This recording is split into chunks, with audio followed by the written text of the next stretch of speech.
Colossenses 4, versículos 10, 11 e 14.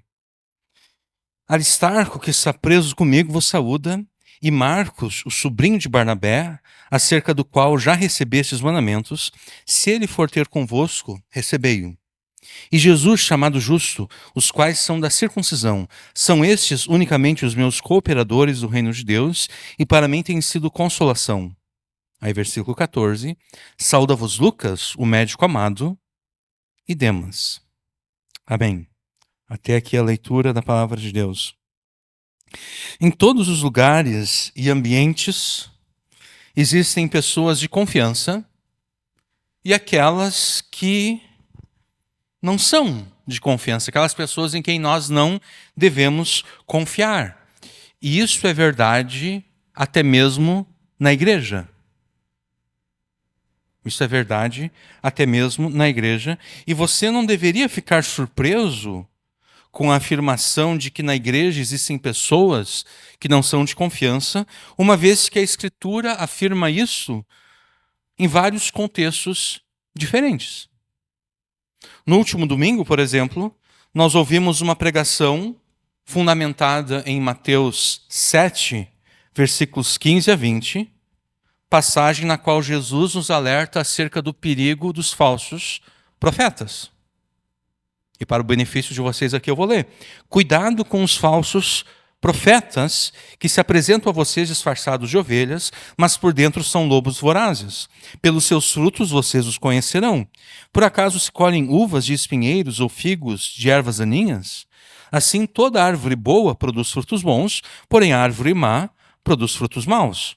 A árvore boa não pode produzir frutos maus e a árvore má não pode produzir frutos bons. Toda árvore que não produz bom fruto é cortada e jogada no fogo. Assim, pois, pelos seus frutos vocês os conhecerão. Conhecerão a quem? Os falsos profetas. Cuidado com os falsos profetas que se apresentam a vocês disfarçados de ovelhas, mas por dentro são lobos vorazes. Na pregação de domingo, essa passagem ela foi articulada com aquilo que Paulo afirmou aos presbíteros de Éfeso em Atos 20. Você se lembra que foi lida aquela passagem em Atos 20 e, juntando Mateus 7 com Atos 20, nós chegamos à conclusão que os falsos profetas surgem de dentro da igreja. Eles surgem de dentro da igreja com o intuito de desviar os crentes da verdade bíblica. Além dos falsos profetas, que é um grupo de pessoas dentro da igreja que nós não devemos confiar nessas pessoas, além dos falsos profetas, outro grupo de pessoas dentro da igreja que não é de confiança é denominado por Paulo de falsos irmãos. Paulo menciona os falsos irmãos em Gálatas 2, versículos 1 a 5. Quando ele afirma que foi até Jerusalém, e ele estava levando consigo Tito, que era um grego, um gentil, um crente não judeu, e no entanto os falsos irmãos estavam querendo fazer o quê? Eles estavam querendo obrigar um não judeu, um gentil, a se circuncidar. Por que esses falsos irmãos queriam fazer isso com Tito? Porque eles ensinavam, esses falsos irmãos, eles ensinavam que para alguém ser salvo, era necessário ser primeiro judeu. Um gentio não poderia ser salvo. Alguém que não é judeu, alguém que não faz parte da descendência física de Abraão, essa pessoa não pode ser salva. Para que alguém seja salvo, essa pessoa tem que ser um judeu. Então, qual é a marca distintiva do judeu? A circuncisão. Então, esses falsos irmãos, eles queriam obrigar Tito a se circuncidar. E Paulo diz que ele e Tito e aqueles que com eles estavam, eles não se sujeitaram a esses falsos irmãos para que a verdade do evangelho permanecesse entre vocês, os gentios. Isso Paulo escrevendo aos Gálatas. E Paulo também menciona os falsos irmãos na sua segunda carta aos Coríntios, quando ele está listando os vários perigos, os vários sofrimentos que ele suportou por causa de Jesus e do Evangelho, e tem um momento que ele diz que ele esteve em perigos na cidade, em perigos entre gentios, em perigos no deserto, em perigos no mar, em perigos entre os seus patrícios judeus, em perigos de assaltantes, em perigos de rios, e também em perigos entre falsos irmãos. O que é evidência de que os falsos irmãos representam um perigo para os crentes verdadeiros. E a existência de falsos irmãos dentro da igreja já tinha sido preconizada por Jesus de várias formas diferentes, mas especialmente por meio de duas das suas parábolas mais famosas: a parábola do semeador e a parábola do joio. Por meio dessas duas parábolas, Jesus afirma que nem todo aquele que professa fé nele, nem todo aquele que professa fé no Evangelho, se converte num verdadeiro discípulo seu. Ou ainda, conforme as suas famosas palavras do Sermão do Monte, nem todo aquele que diz Senhor, Senhor, é de fato um cristão verdadeiro. Existem muitas pessoas que chamam Jesus de Senhor. E elas não apenas chamam Jesus de Senhor, elas chamam Jesus de Senhor, Senhor. E, no entanto, Jesus afirma que ele não os conhece.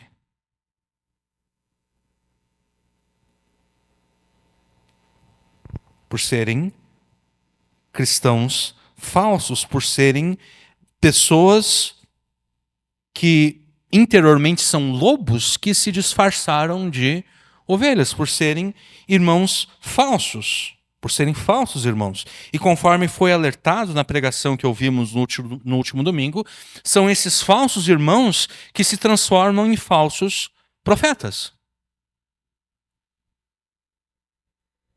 Porque eles estão ali no meio da igreja. De repente, alguns deles se destacam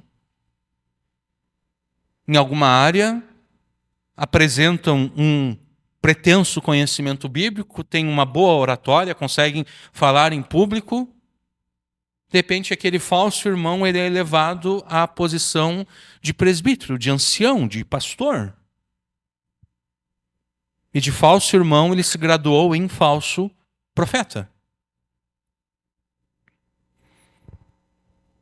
Esses falsos profetas são denominados por Pedro como falsos mestres e por João como anticristos. João chama os falsos profetas e os falsos mestres de anticristos, especialmente quando eles negam a encarnação de Jesus. Eles negam que Jesus veio em carne. Quando um falso mestre, quando um falso profeta nega que Jesus veio em carne, nega que a divindade se tornou homem, esse falso profeta, esse falso mestre é denominado por João como um anticristo. Então, sendo que por toda a Escritura nós somos alertados contra os falsos irmãos, contra os falsos profetas, contra os falsos mestres, contra os anticristos, segue-se que até mesmo na igreja nós encontramos pessoas que não são dignas de confiança alguma. Pessoas em quem nós não devemos confiar. Pessoas contra as quais nós deveríamos nos guardar, contra as quais nós deveríamos nos proteger. Mas como nós nos guardaremos, como nós nos protegeremos dessas pessoas que, estando dentro da igreja, não são de confiança? É disso que nós vamos tratar nessa pregação. E para tanto, nós vamos analisar o texto que nós lemos no início da pregação.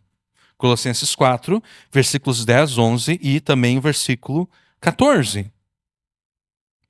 Nós vamos analisar esse texto e nós vamos, a partir dele, traçar algumas conclusões, implicações e aplicações no que diz respeito às pessoas que, estando dentro da igreja, não são de confiança.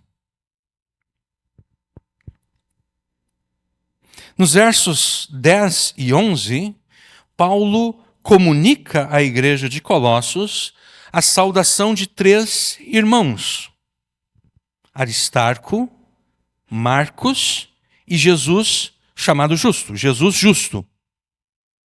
Aristarco, Marcos e Jesus Justo são denominados por Paulo, no versículo 11, como sendo da circuncisão. Expressão usada para comunicar que esses 3 irmãos, eles são judeus. Eles são judeus que se converteram a Jesus. Então, Aristarco, Marcos e Jesus Justo são 3 judeus que se converteram a Jesus e que auxiliam Paulo no seu ministério. Nesse período aqui, esses eram os únicos judeus convertidos a Jesus que auxiliavam Paulo no seu ministério. E além de comunicar as saudações desses 3 irmãos à igreja de Colossos, Paulo fez pequenas apresentações deles, recomendando-os à igreja colossense. Quem são esses homens que Paulo recomenda à igreja de Colossos? O primeiro deles é Aristarco, né? Aristarco, que está preso comigo, vos saúda. Quem é esse Aristarco? Aristarco, ele aparece 5 vezes na narrativa bíblica. A primeira vez ele aparece em Atos 19, versículo 29. Nós podemos abrir em Atos 19, versículo 29.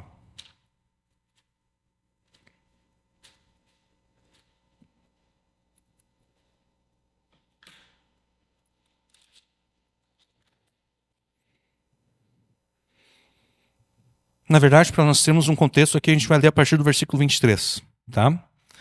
Atos 19, a partir do versículo 23. E naquele mesmo tempo houve um não pequeno alvoroço acerca do caminho, porque um certo ourives da prata, por nome Demétrio, que fazia de prata nichos de Diana era uma deusa, né? Dava não pouco lucro aos artífices, aos quais, havendo-os ajuntado com os oficiais de obras semelhantes, disse: Senhor, vós bem sabeis que deste ofício temos a nossa prosperidade, e bem vedes e ouvis que não só em Éfeso, mas até quase em toda a Ásia, este Paulo tem convertido e afastado uma grande multidão, dizendo que não são deuses os que se fazem com as mãos.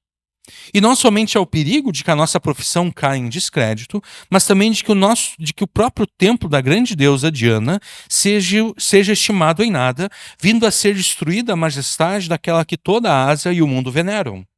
E ouvindo, encheram-se de ira e clamaram, dizendo: Grande é a Diana dos Efésios. E encheu-se de confusão toda a cidade, e unânimes correram ao teatro, arrebatando a Gaio e a Aristarco, macedônios, companheiros de Paulo na viagem.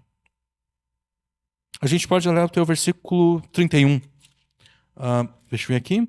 E querendo Paulo apresentar-se ao povo, não lhe permitiram os discípulos. E também alguns dos principais da Ásia, que eram seus amigos de Paulo, lhe rogaram que não se apresentasse no teatro. Então, aqui no versículo 29, nós encontramos o Aristarco. E encheu-se de confusão toda a cidade, e unânimes correram ao teatro, arrebatando a Gaio e a Aristarco, macedônios, companheiros de Paulo na viagem. Aristarco era um judeu que nasceu na Macedônia, um judeu macedônio, e por estar associado a Paulo e à pregação do Evangelho, ele quase foi linchado e morto por aquela multidão idólatra e enfurecida de Éfeso. A segunda aparição de Aristarco acontece em Atos 20. Versículo 1. E depois que cessou o alvoroço, acerca do qual nós lemos no capítulo 19, Paulo chamou a si os discípulos e, abraçando-os, saiu para ir à Macedônia. E havendo andado por aquelas terras, exortando-os com muitas palavras, veio à Grécia. E passando ali 3 meses, e sendo-lhe pelos judeus postas ciladas, como tivesse de navegar para a Síria, determinou voltar pela Macedônia. E acompanhou até a Ásia Sópater, de Bereia, e dos de Tessalônica, Aristarco e Segundo, e Gaio, de Derbe, e Timóteo, e dos da Ásia, Tíquico e Trófimo. Além de ser macedônio, Aristarco era da cidade de Tessalônica, que era uma das cidades da Macedônia. Então, Aristarco era um judeu que nasceu na cidade de Tessalônica, que ficava na região da Macedônia, e ele se converteu a Jesus. A terceira aparição de Aristarco na narrativa bíblica ocorre em Atos 27.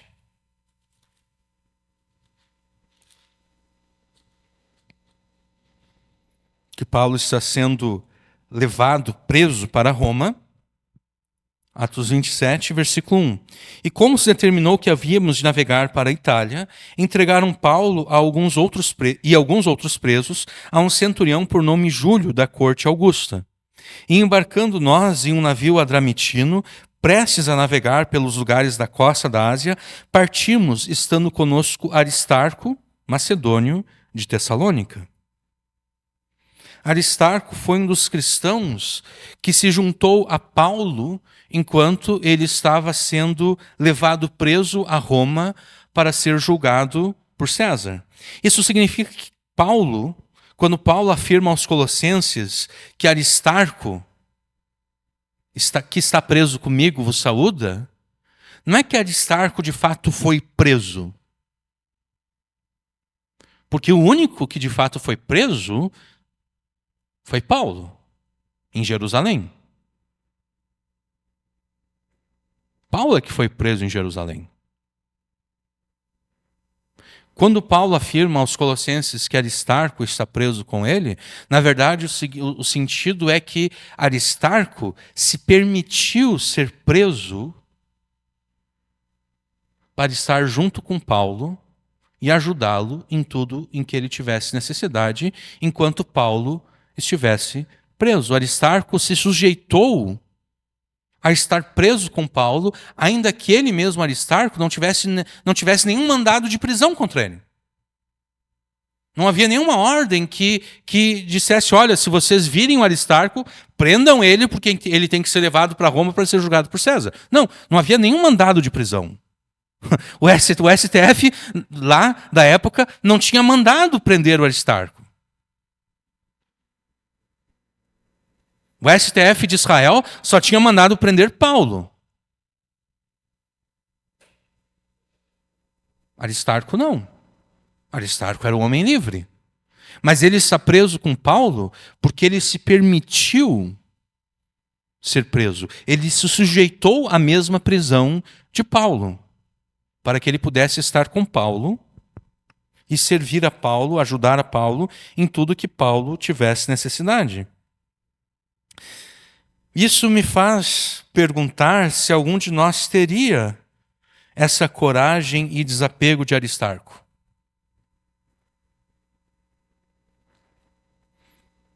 Porque no Brasil, até o momento, ninguém é preso por servir a Jesus.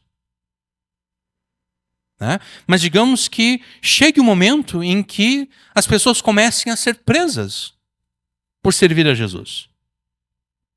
Será que algum de nós que não teve a prisão ordenada, será que algum de nós estaria disposto a ser um Aristarco? A ser alguém que, não tendo sido preso, se junta àqueles que foram presos, se permite ser preso com eles, para poder ajudá-los naquilo que eles tiverem necessidade. A quarta aparição de Aristarco na narrativa bíblica ocorre exatamente em Colossenses capítulo 4, versículo 10, e a quinta e última aparição ocorre em Filemão, que só tem um capítulo.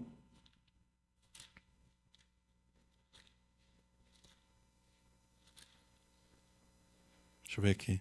Não é eu que está. Não é para mim e estão telefonando aqui. Filipenses não, desculpe. Filemão, versículo, deixa eu ver aqui.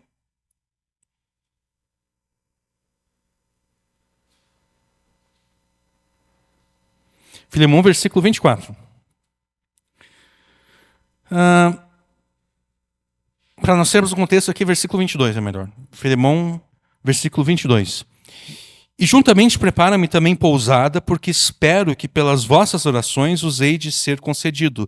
Saúdam-te Epáfras, meu companheiro de prisão por Cristo Jesus. Marcos, Aristarco, Demas e Lucas, meus cooperadores.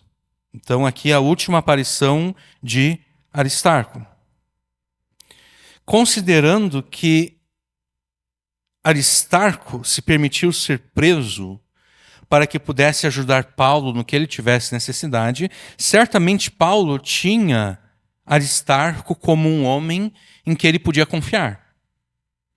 Voltando a Colossenses, capítulo 4, versículo 10,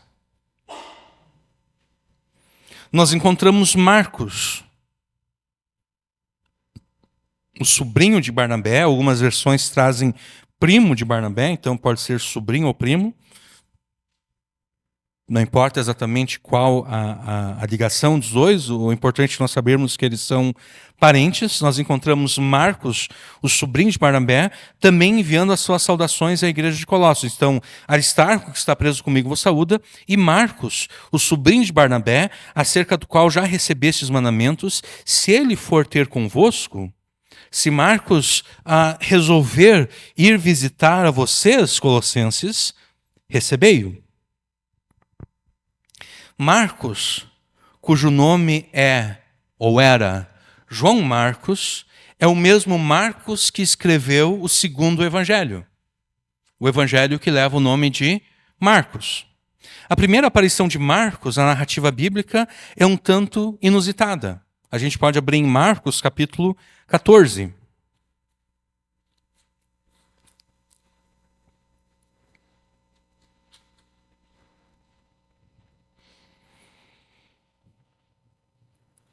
Marcos 14, versículo 43.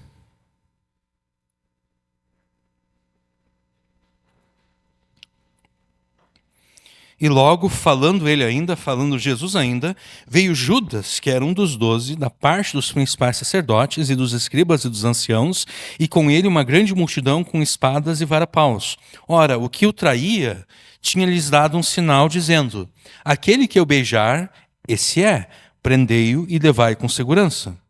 E logo que chegou, aproximou-se dele, de Jesus, e disse-lhe: Rabi, Rabi, e beijou-o. E lançaram suas mãos sobre ele e o prenderam. E um dos que ali estavam presentes, puxando da espada, feriu o servo do sumo sacerdote e cortou-lhe uma orelha. E respondendo Jesus, disse-lhes: saístes com espadas e varapaus a prender-me como a um salteador?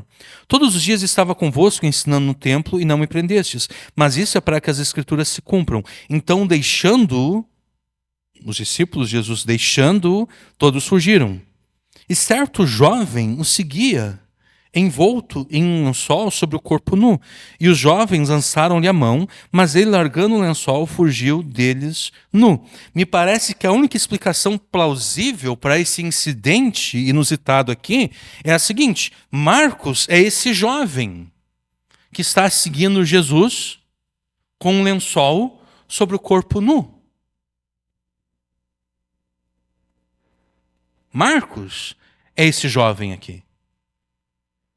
Só que por ser modesto, ele prefere não se identificar diretamente. Da mesma forma que João também nunca se menciona por nome no quarto evangelho. João simplesmente se refere a si mesmo como aquele a quem Jesus amava, aquele discípulo a quem Jesus amava. João nunca diz eu. João sempre se refere de forma indireta. E aqui nós encontramos Marcos fazendo o mesmo. Então a primeira aparição de Marcos na narrativa bíblica é um tanto inusitada, né? É esse rapaz que estava com um lençol sobre o corpo nu, que estava seguindo a Jesus, enquanto Jesus estava sendo preso e encaminhado para o Sinédrio para ser julgado, ele estava seguindo a Jesus. Os guardas que estavam levando Jesus, eles eles pegam Marcos pelo lençol e ele resolve fugir nu, porque ele não quer ser preso com Jesus.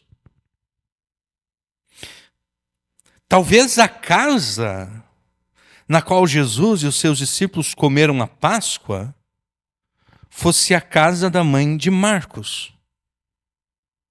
Por isso, talvez Marcos está seguindo Jesus aqui.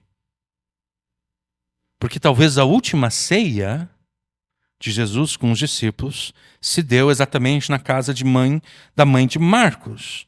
Porque a mãe de Marcos era uma mulher rica e também seguidora de Jesus. E é exatamente na casa de Maria, a mãe de Marcos, que tinha como primeiro nome João, que nós encontramos a segunda aparição de Marcos na narrativa bíblica em Atos 12.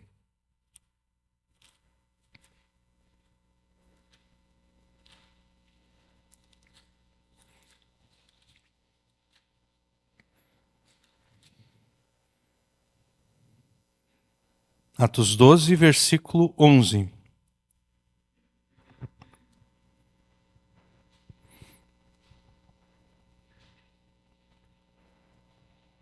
E Pedro, na verdade, vamos pensar aqui, vamos começar a partir do versículo, na verdade, para pegar todo o contexto aqui.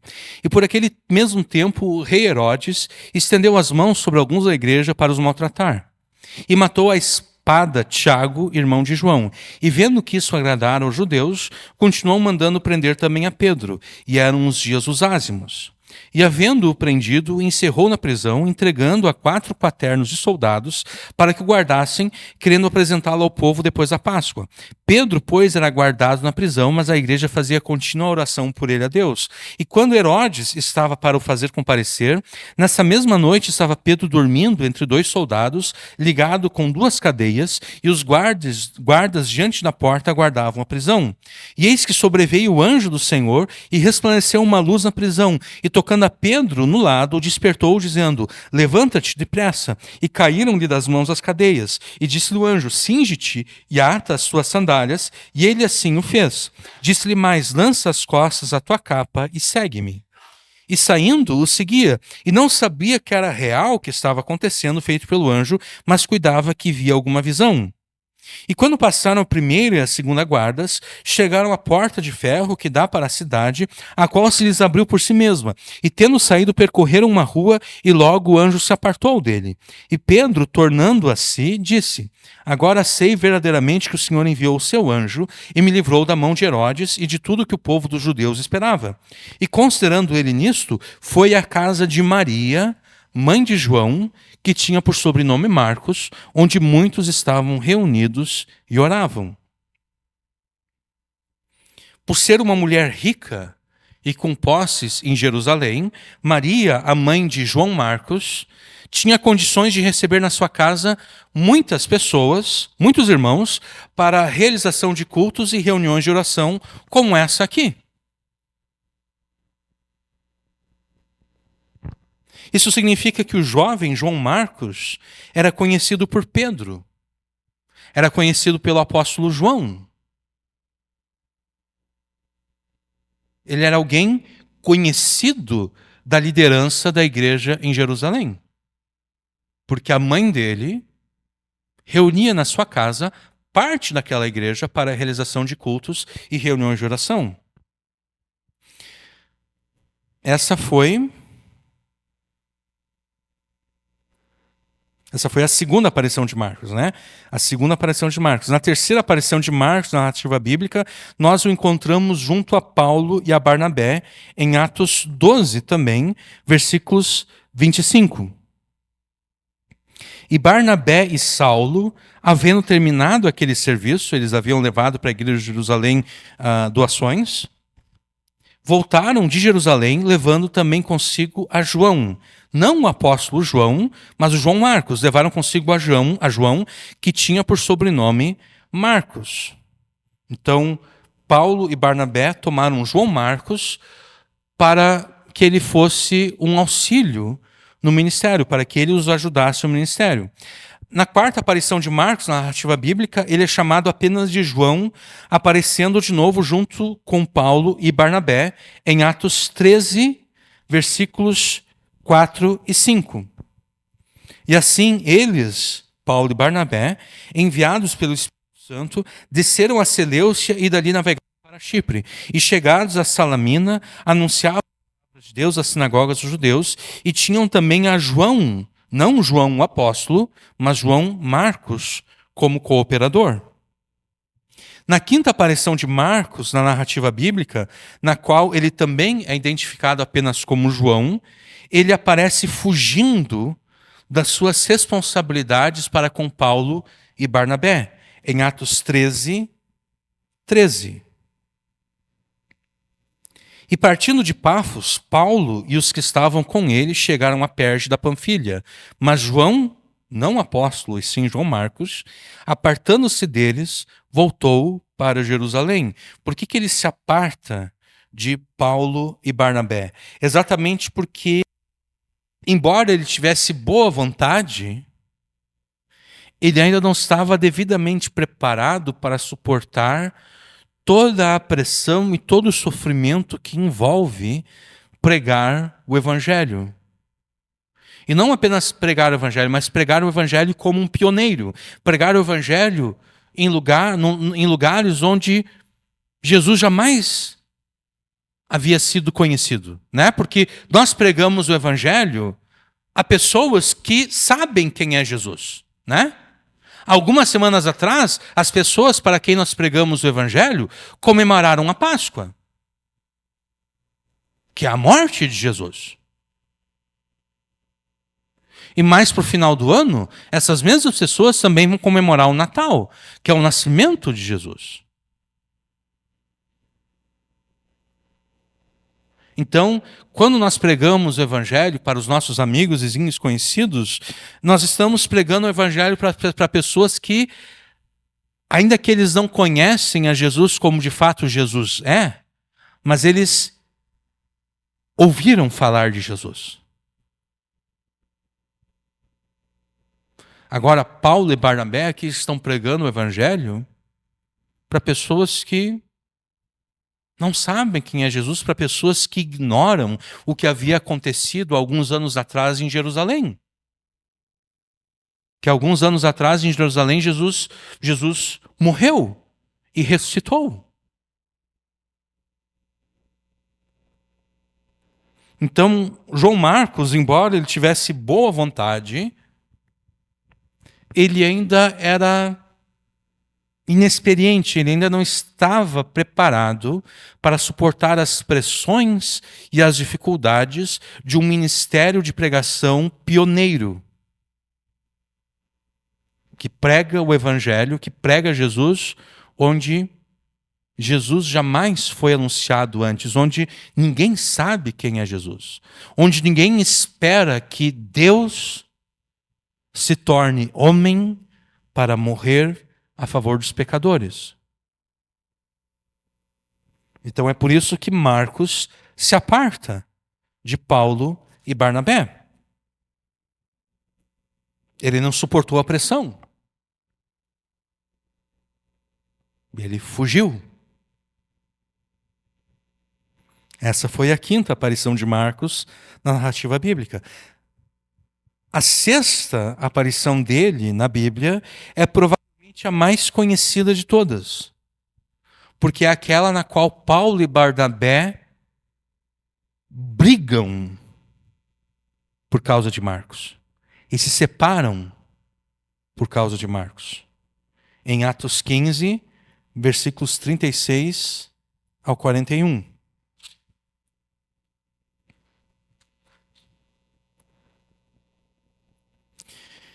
E alguns dias depois, disse Paulo a Barnabé: tornemos a visitar os nossos irmãos por todas as cidades em que já anunciamos a palavra do Senhor, para ver como estão. E Barnabé aconselhava que tomassem consigo a João, chamado Marcos. Mas a Paulo parecia razoável que não tomassem consigo aquele que desde a Panfilha se tinha apartado deles e não os acompanhou naquela obra. E tal contenda houve entre eles que se apartaram um do outro. Barnabé, levando consigo a Marcos, navegou para Chipre, e Paulo, tendo escolhido a Silas, partiu encomendado pelos irmãos à graça de Deus, e passou pela Síria e Cilícia, confirmando as igrejas.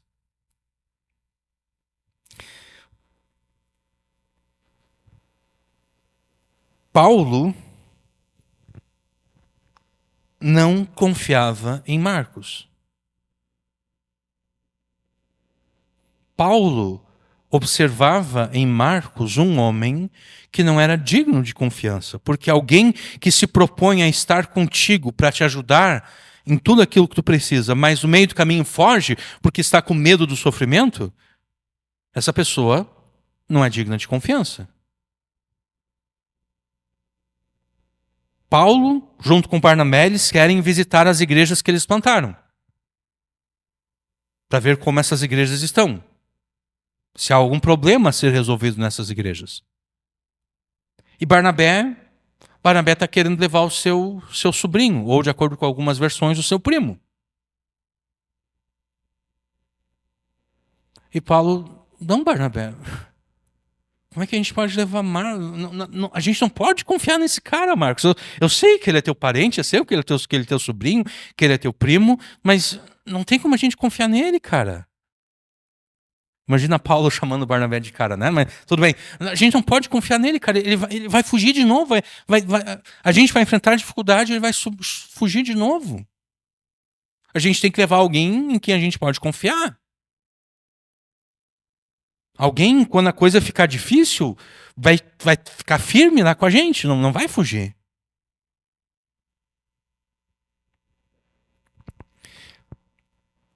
Paulo não via condições de confiar em Marcos. Ele via Marcos como um homem, um irmão, que não era digno de confiança.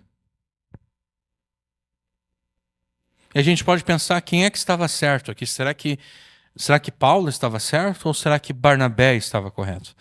Eu entendo que os dois estavam corretos. Porque só porque alguém falhou no passado, não quer dizer que essa pessoa não possa ser ajudada, não possa ser restaurada. Barnabé está querendo restaurar a Marcos. E isso está certo. Mas ao mesmo tempo, Paulo também está certo. Porque tu não pode levar para uma missão difícil alguém que já se provou não confiável. Então, eu creio que a melhor estratégia quando se quer restaurar alguém que se provou covarde no passado é pegar essa pessoa e levá-la de novo na missão, mas levar ela para um lugar em que tu sabe que não vai ser tão difícil assim. Um lugar que tu sabe que se aquela pessoa falhar, tu não vai sofrer tanto com a falha dela. Se ele resolver fugir de novo, tu não vai ser tão prejudicado assim pela fuga dele.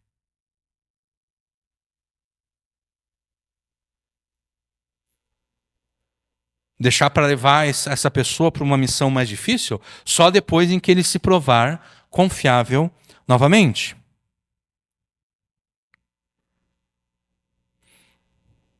O importante é nós entendermos que se antes Paulo não via condições de confiar em Marcos, agora Paulo vê em Marcos um homem, um irmão de confiança. E é por isso que na sétima aparição de Marcos na narrativa bíblica, em Colossenses 4:10, Paulo ordena que a igreja de Colossos receba Marcos, caso ele fosse até eles. Porque no passado Paulo não confiava em Marcos, mas agora Paulo confia. É por isso que ele recomenda Marcos para a igreja de Colossos. Na oitava aparição de Marcos na narrativa bíblica, em Filemão 1:24, Paulo o apresenta como um dos seus cooperadores do ministério. A gente já abriu nessa passagem antes, mas vamos abrir de novo. Filemão, versículo 24.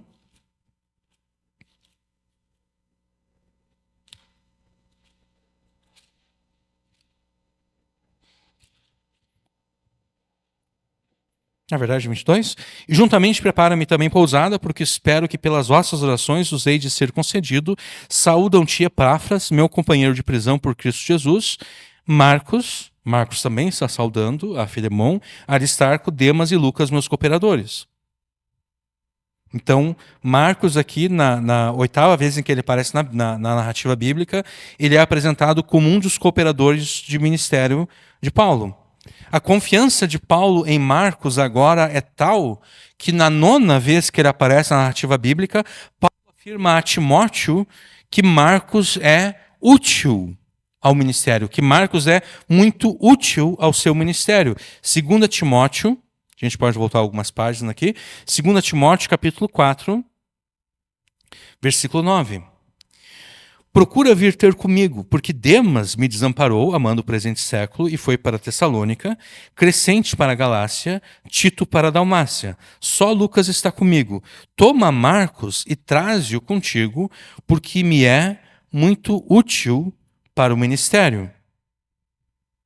Então, se antes Paulo não confiava em Marcos, agora a confiança que Paulo tem em Marcos é tal que Paulo considera Marcos alguém que é muito útil ao seu ministério. E na 10ª aparição de Marcos na narrativa bíblica, ele é apresentado por Pedro de forma bem amável, chamando-o de meu filho, em 1 Pedro, capítulo 5.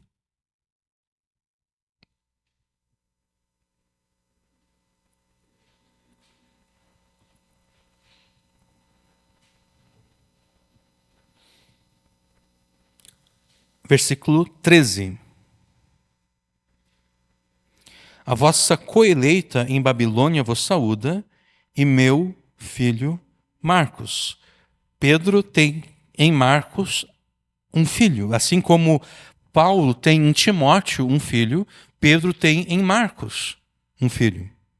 Nós poderíamos dizer que Marcos começou no ministério com o pé esquerdo. Não começou muito bem. Ele começou no ministério como um covarde, como alguém que fugiu. Mas com o passar do tempo, ele mostrou-se um homem em quem tanto Paulo quanto Pedro poderiam confiar. Alguém que escreveu um dos livros do Novo Testamento. E não qualquer livro, um evangelho. O segundo evangelho, o evangelho segundo Marcos. E é por isso que Paulo, ou melhor, é por isso que Paulo recomenda que a igreja dos Colossenses tenham Marcos como um homem digno de confiança e o recebam caso ele vá até eles.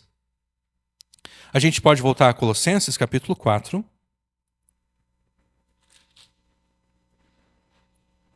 O último judeu cristão que nesse período cooperava com Paulo no ministério é Jesus. Não Jesus, filho de Deus, mas um homem chamado Jesus. Conhecido também como justo. Jesus chamado justo. Jesus o justo. Jesus justo. Versículo 11. E Jesus chamado justo, os quais são da circuncisão, são esses unicamente os meus cooperadores no reino de Deus e para mim tem sido consolação. Essa é a única aparição de Jesus justo na narrativa bíblica. De modo que tudo que sabemos dele são duas coisas. Este homem era definitivamente um homem justo. Porque, do contrário, ele não seria chamado Jesus o justo. Né? Se ele não fosse um homem justo, ele não seria chamado Jesus o justo. Então, ele definitivamente era um homem justo, razão para esse cognome justo. Jesus justo, com Aristarco e Marcos, era fonte de consolação para Paulo. São essas únicas duas coisas que nós sabemos acerca desse homem. Ele era definitivamente um homem justo, e junto com Aristarco e Marcos, Jesus justo era fonte de consolação para Paulo. E agora, para fins da nossa argumentação, nós vamos para o versículo 14, no qual Paulo cita outros dois irmãos que enviaram as suas saudações à igreja de Colossos. Esses dois irmãos agora, eles não são judeus, eles são gentios. O primeiro deles é Lucas, denominado por Paulo de o médico amado. Saúda-vos Lucas, o médico amado. Esse é o mesmo Lucas que escreveu o Evangelho, o terceiro Evangelho, o Evangelho segundo Lucas, e o livro de Atos. Na verdade, nós deveríamos considerar que o Evangelho de Lucas e o livro de Atos são uma obra só em 2 volumes. É assim que nós deveríamos ler. O Evangelho de Lucas e o livro de Atos deveriam ser considerados uma obra só em 2 volumes. Lucas é citado 3 vezes na narrativa bíblica. Em Colossenses 4,14 aqui, saúda-vos Lucas, o médico amado. Em Filemão 1,24, que nós abrimos já 2 vezes, nós não vamos abrir de novo. E em 2 Timóteo 4,11, que nós também já abrimos, eu simplesmente vou ler para vocês aqui. Empenha-te por vir até aqui o mais depressa possível, isso Paulo falando a Timóteo, porque Demas, tendo amado o presente século, me abandonou e se foi para a Tessalônica. Crescente foi para a Galácia, Tito foi para a Dalmácia, somente Lucas está comigo. Encontre Marcos e traga-o junto com você, pois me é útil para o ministério. Apesar de Lucas ser citado apenas 3 vezes na narrativa bíblica, ele está presente em Atos sempre em que o narrador do livro usa a primeira pessoa do plural. Se você já leu o livro de Atos prestando atenção, você vai ver que vai ter momentos que a narração muda de pessoa. Ele tá narrando Pedro fez aquilo, João fez aquele outro, Paulo foi lá e pregou em tal lugar e tudo, e daqui a pouco ele começa a falar de nós. Nós fomos até tal lugar, nós fomos até lá. Por que existe essa mudança? De Paulo foi até lá para nós fomos até lá. Porque a partir do momento que muda a pessoa, Lucas se juntou a Paulo. Então, embora Lucas seja citado apenas 3 vezes na narrativa bíblica, ele está presente em Atos sempre em que o narrador usa a primeira pessoa do plural, nós. Certamente Lucas era um homem em quem Paulo poderia confiar, uma vez que ele apresenta aos Colossenses como sendo o médico amado. E por fim, Paulo comunica a saudação de Demas à igreja de Colossos. Em Colossenses 4,14 também. Sauda-vos Lucas, o médico amado, e Demas.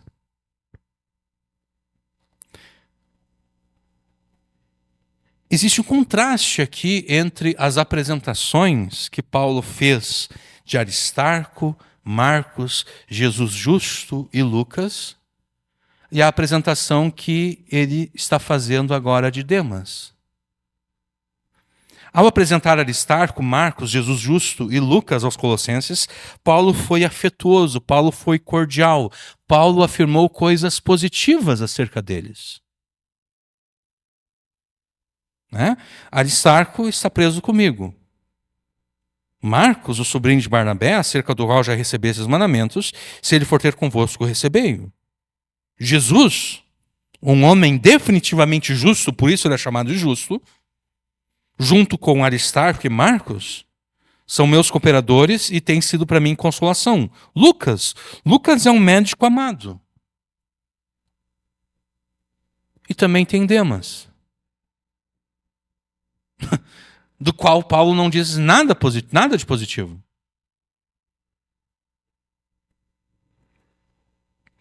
Com respeito a Demas, com respeito a Aristarco, Marcos, Jesus e Lucas, Paulo foi afetuoso, cordial, afirmando coisas positivas acerca de cada um deles. Mas com respeito a Demas, Paulo foi reticente. Paulo não menciona nada de positivo acerca de Demas. É possível nós lermos o versículo 14 da seguinte forma: sauda-vos Lucas, o médico amado,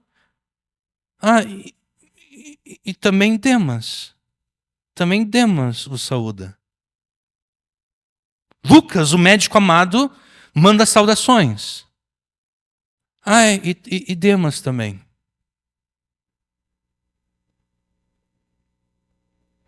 Demas aparece pela primeira vez na narrativa bíblica, aqui em Colossenses 4,14, e pela segunda vez em Filemão 1,14, que nós já lemos, eu vou ler para vocês aqui. Tá?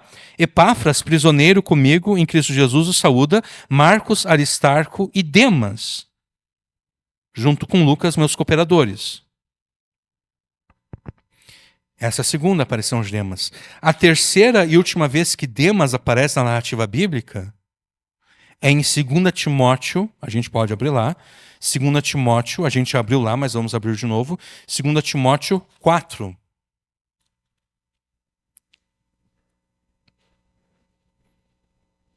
E essa terceira e última vez que Demas aparece na narrativa bíblica, talvez explique por que em Colossenses Paulo não tenha dito nada de positivo acerca dele. 2 Timóteo 4, versículo 9.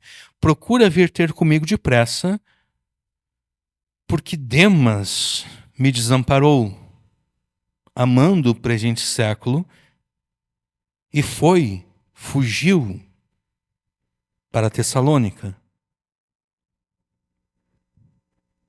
A gente pode voltar para Colossenses 4. O que eu vou afirmar agora não é possível afirmar com certeza. Isso é uma conjectura minha, tá? É uma conjectura minha. Talvez Paulo já estivesse observando em Demas algumas atitudes que o levaram a desconfiar da integridade de Demas. Porque se você conhece alguém que um dia professou fé em Jesus e depois se desviou de Jesus, abandonou a fé, você deve ter percebido que esse abandono da fé, esse desviar-se de Jesus, nunca é uma atitude que ocorre do dia para a noite.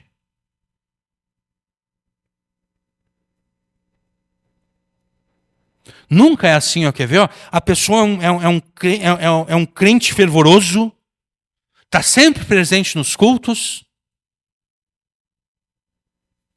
e daí do nada ela diz, eu não quero mais saber de Jesus.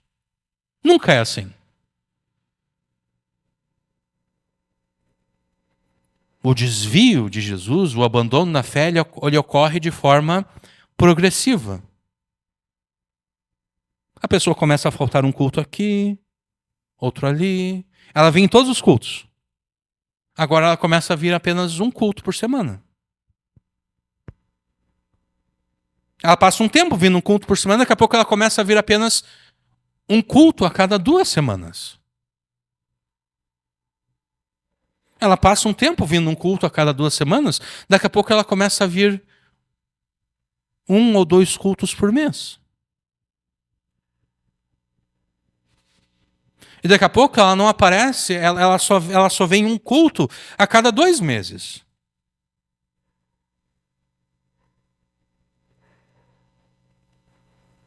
E daqui a pouco ela para de vir completamente.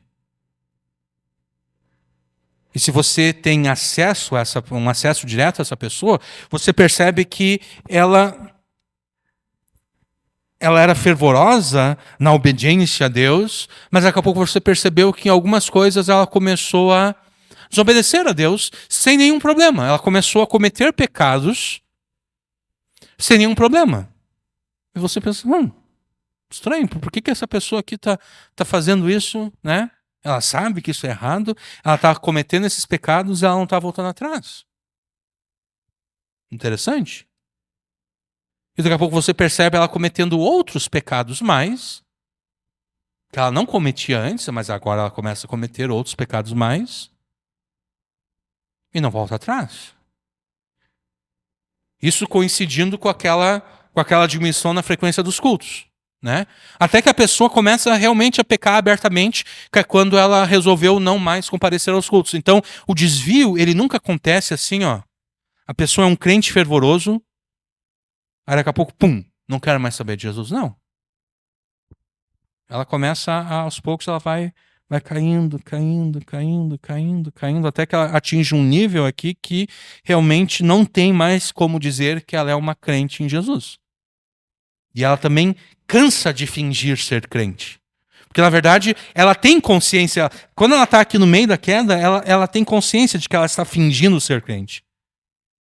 Quando ela chegou aqui, ela cansou. Ela disse, quer saber? Eu cansei de fingir. Não quero mais fingir que eu sou crente. Eu não me importo mais que aqueles que um dia me tiveram como crente em Jesus percebam que eu não sou mais crente em Jesus. Eu não me importo mais que aqueles que ficaram felizes quando eu me tornei crente em Jesus percebam que eu não sou mais crente. Eu não estou mais nem aí. Então o desvio nunca é um desvio de supetão. Ele é um desvio progressivo.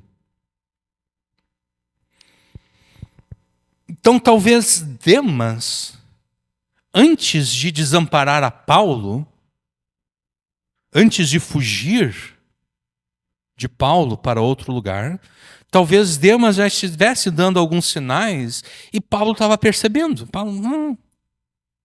Por que Demas está agindo assim? Paulo está pensando. O que está acontecendo com o irmão Demas?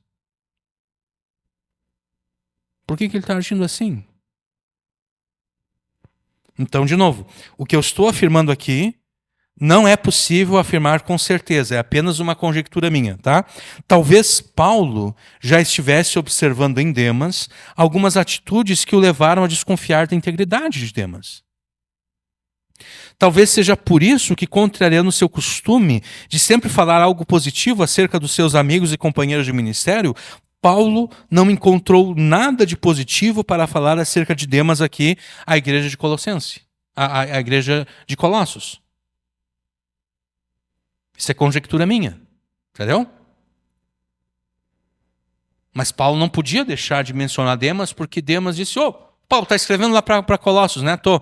Então, manda um abraço lá para eles, manda as minhas saudações lá para eles. Então, quer dizer, Paulo não podia deixar de mencionar Demas, porque Demas mandou saudações para a igreja de Colossos. Mas Paulo ele já está ficando um pouco com o pé atrás com Demas.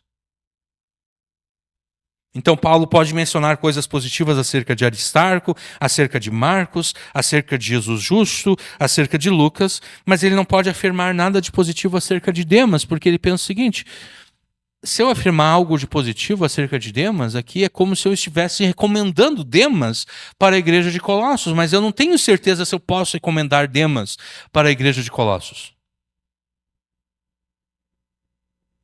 De novo, isso é conjectura minha, entendeu? Isso de repente a gente vai chegar do céu e a gente vai perguntar para Paulo e Paulo vai dizer, não, o João estava naquela pregação que ele fez, ele viajou na maionese legal naquela pregação que ele fez. Por isso que eu estou ressaltando para vocês, isso aqui é conjectura minha. O certo é que meses depois de Paulo ter escrito aqui a igreja de Colossos, quando Paulo está escrevendo para Timóteo, Paulo diz para Timóteo, a gente não pode mais confiar em Demas.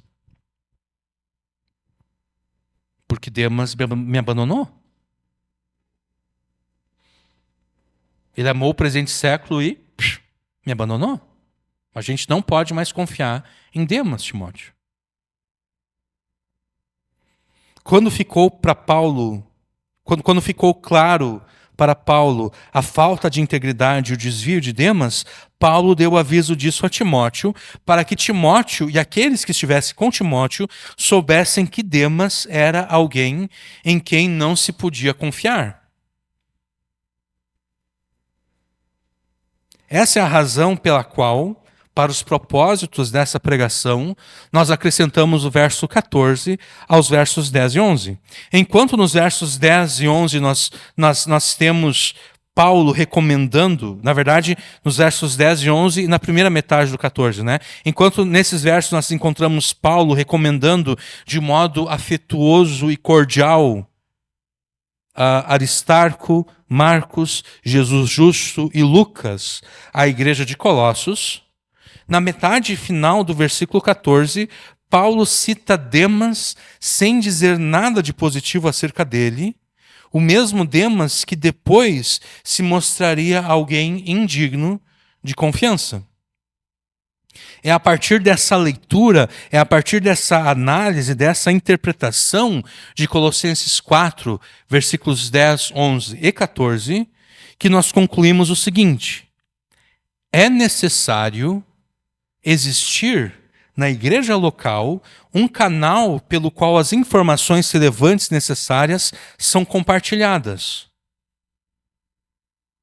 o qual, além de servir para pedir ajuda e conselho quando você está enfrentando algum problema, conforme nós argumentamos na pregação passada, esse canal também deve ser usado para recomendar os irmãos em que se pode confiar e para alertar contra aqueles que não são dignos de confiança.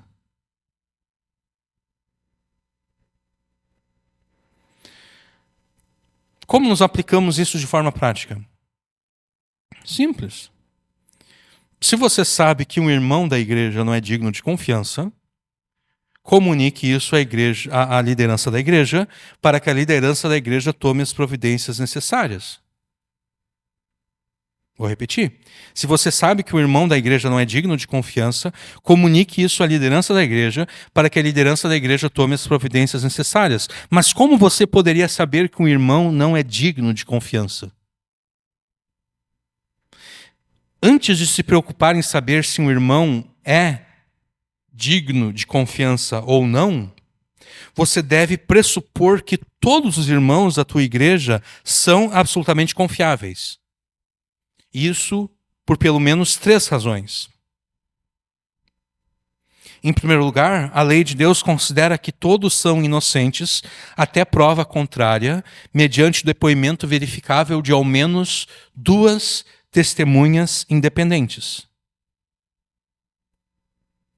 Uma só testemunha não poderá se levantar contra alguém por qualquer iniquidade ou por qualquer pecado, seja qual for que cometer. Pelo depoimento de 2 ou 3 testemunhas se estabelecerá o fato. Quando se levantar testemunha falsa contra alguém para acusar de alguma transgressão, então os 2 homens que tiverem a demanda se apresentarão diante do Senhor, diante dos sacerdotes e dos juízes que houver naqueles dias. Os juízes examinarão o caso com cuidado, e se a testemunha for falsa e tiver testemunhado falsamente contra o seu irmão, receberá o castigo que tinha em vista para o seu irmão, e assim exterminarão o mal do meio de vocês, para que os que ficarem ouçam, temam e nunca mais tornem a fazer semelhante mal no meio de vocês. Não olhem para ele com piedade, vida por vida, olho por olho, dente por dente, mão por mão, pé por pé. Deuteronômio 19, versículos 15, 21. Então, antes de se preocupar em saber se um irmão é de confiança ou não, você deve pressupor que todos os irmãos são absolutamente confiáveis. Em primeiro lugar, porque a lei de Deus considera que todos são inocentes até prova contrária. E essa prova contrária, ela deve ser composta pelo depoimento verificável de ao menos 2 testemunhas independentes. Por que 2 testemunhas independentes? Não é 2 testemunhas, eu sou uma testemunha porque aquela testemunha contou para mim. Não. Se a testemunha, de fato, contou para mim, eu não posso servir como outra testemunha, porque o meu testemunho depende do testemunho daquela outra testemunha. Né? Tem que ser 2 testemunhos independentes. 2 pessoas que presenciaram. Não uma que presenciou e saiu contando para outras, então agora tu tem 10 testemunhas. Não, tu tem 10 testemunhas porque uma viu e contou para outras 9. Na verdade, essas 10 testemunhas aqui é só uma testemunha. Porque as 9 restantes dependem dessa única aqui.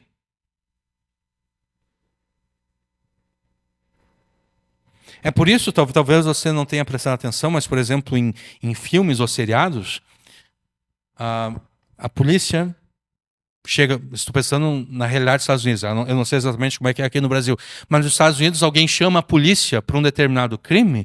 Quando a polícia chega, a primeira coisa que a polícia faz é separar as pessoas que presenciaram o fato. Por quê? Porque eles estão tentando evitar ao máximo que o testemunho de um contamine o testemunho do outro. Eles querem saber o que tu presenciou, não aquilo que o outro falou que aconteceu. Porque para saber o que o outro observou que aconteceu, deve-se entrevistar o outro, né? Ninguém deve perguntar para mim, olha, me diz o que fulano de tal falou para ti. Não. Se tu quer saber o que o fulano de tal falou para mim, vá perguntar para o fulano de tal.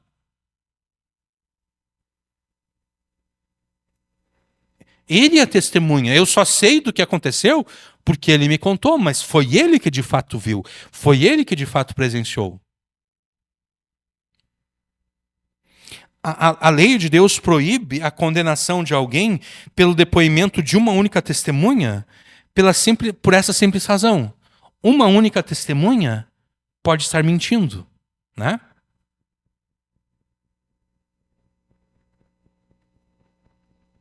Digamos que por alguma razão, eu fiquei chateado com o Vitor. E daí eu levanto um falso testemunho contra ele. Se é só o meu testemunho contra ele, esse meu testemunho deve ser rejeitado. Por quê? Porque como vai saber se o João não está mentindo acerca do Vitor? Ninguém mais viu o Vitor fazer aquilo que o João afirmou que o Vitor fez.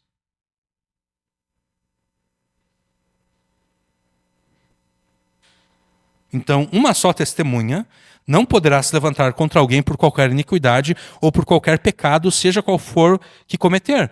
Ainda que eu acuse o Vitor de um crime grave, como assassinato, por exemplo, homicídio, segundo a lei de Deus, o meu testemunho deve ser descartado. Por quê?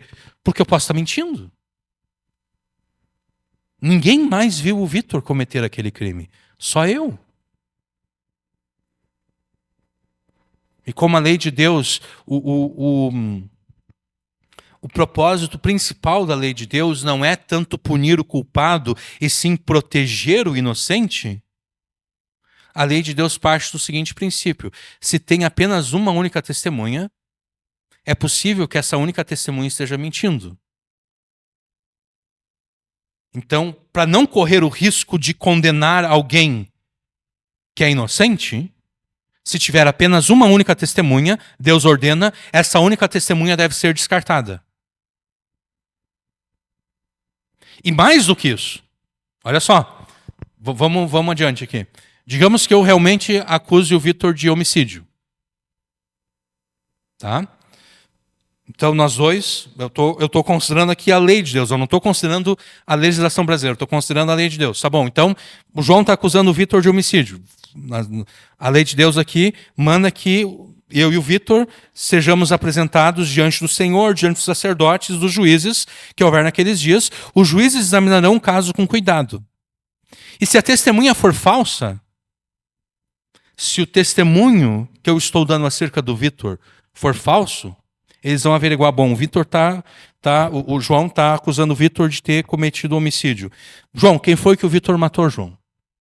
Né? Porque se eu acuso o Vitor de homicídio, eu tenho que dizer quem foi que ele matou. Tá bom, vamos. Ah, o Vitor matou fulano de tal, tá bom. Vamos verificar se o fulano de tal realmente está morto. Né? Aí eles vão lá verificar que não, fulano de tal está vivinho da Silva. Bom, o João. Fica claro, então, que o João está testemunhando falsamente contra o Vitor. A lei de Deus ordena o seguinte: qual seria a pena do que deveria ser imposta ao Vitor caso ele tivesse cometido de fato o homicídio? A morte, né? A lei de Deus ordena que os assassinos, que os homicidas, sejam punidos com a morte. Bom, já que o João queria matar o Vitor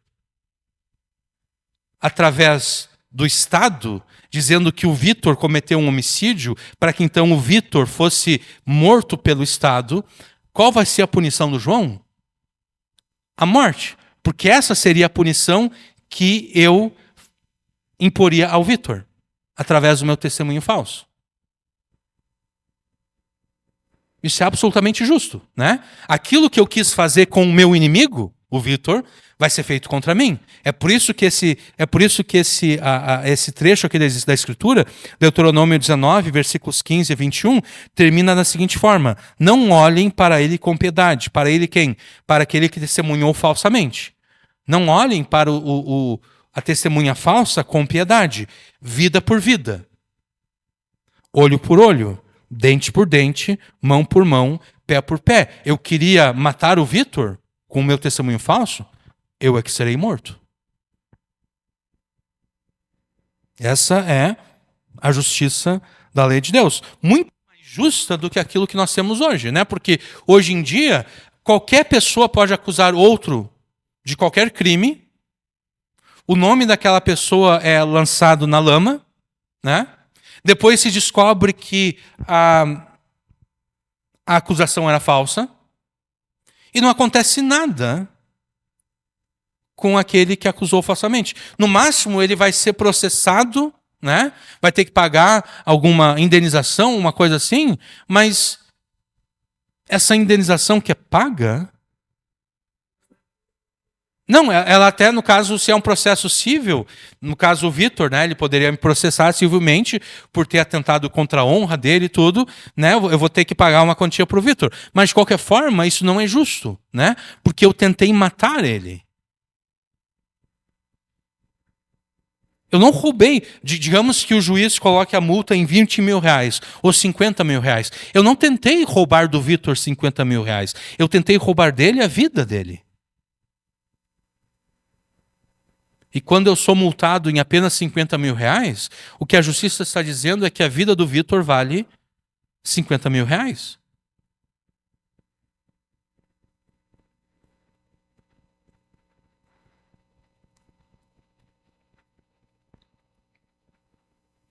Então, você deve pressupor que todos os irmãos da tua igreja local são absolutamente confiáveis, porque, em primeiro lugar, a lei de Deus considera que todos são inocentes até prova contrária, mediante depoimento verificável de ao menos 2 testemunhas independentes. Em segundo lugar,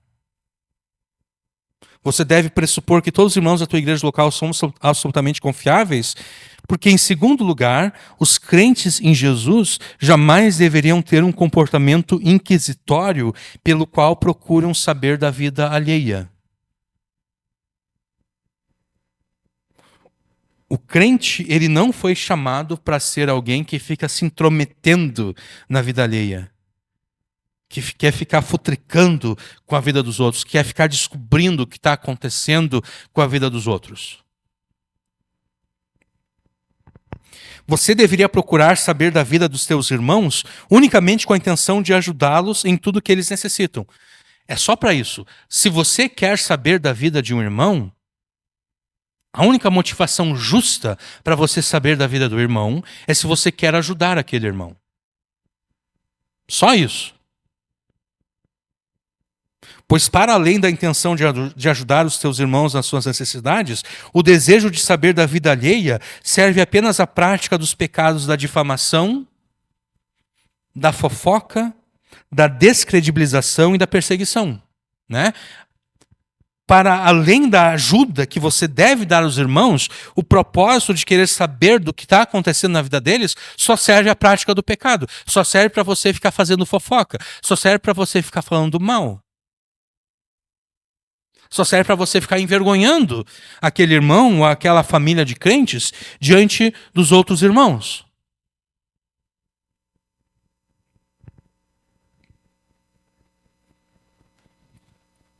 Você deve pressupor que todos os irmãos da tua igreja local são absolutamente confiáveis, porque, em terceiro lugar, na igreja local não há espaço para práticas inquisitórias pelas quais se pretendem caçar as bruxas, por assim dizer. Todos conhecem a expressão caça às bruxas, né? É aquela expressão em que se quer saber, se cria uma espécie de inquisição para saber quem é correto e quem é errado. Na igreja não existe isso. E o próprio Jesus afirmou que na igreja não existe isso a partir da parábola do joio. Quando Jesus conta a parábola do joio, Jesus disse que na igreja não existe lugar para caça às bruxas. Porque na parábola do joio é o seguinte, né? O trigo, exteriormente, o joio é muito parecido com o trigo, enquanto eles estão crescendo.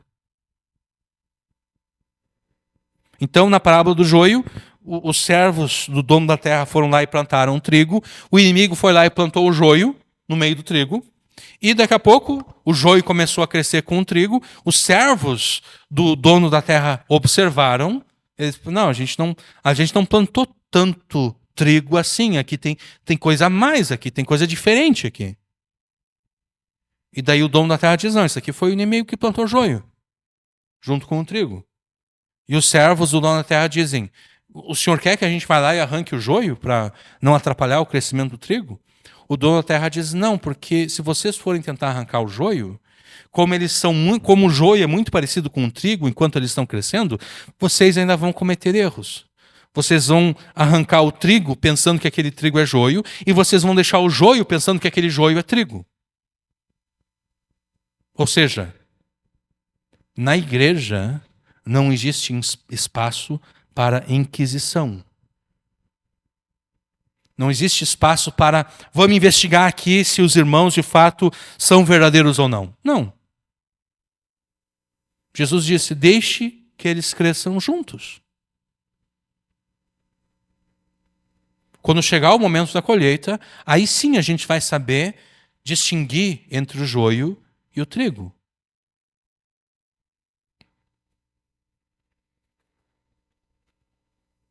Então, Jesus proibiu a tentativa de purificar a igreja local mediante práticas inquisitórias pelas quais se pretendem caçar as bruxas, ou melhor, pelas quais se tensionam arrancar o joio, ou ainda pelas quais se procuram descobrir quem são os irmãos, os falsos irmãos, que por razão de serem falsos são indignos de confiança. Jesus proibiu isso. Então, antes de se preocupar em saber se um irmão é de confiança ou não, você deve pressupor que todos são absolutamente confiáveis. Por 3 razões. A primeira delas, a lei de Deus considera que todos são inocentes até prova contrária, mediante depoimento verificável de ao menos 2 testemunhas independentes. Em segundo lugar, os crentes de Jesus jamais deveriam ter um comportamento inquisitório pelo qual procuram saber da vida alheia para difamar, descredibilizar e mesmo perseguir os seus irmãos. E em terceiro lugar, na igreja local não há espaço para práticas inquisitórias pelas quais se procuram descobrir quem são os falsos irmãos, que por serem falsos, são indignos de confiança. Supondo que todos os irmãos da tua igreja local são absolutamente confiáveis, você descobrirá quais deles não são de confiança através do processo de disciplina eclesiástica ordenada por Jesus em Mateus 18, versículos 15 e 17. Eu vou pedir que vocês abram comigo, Mateus 18.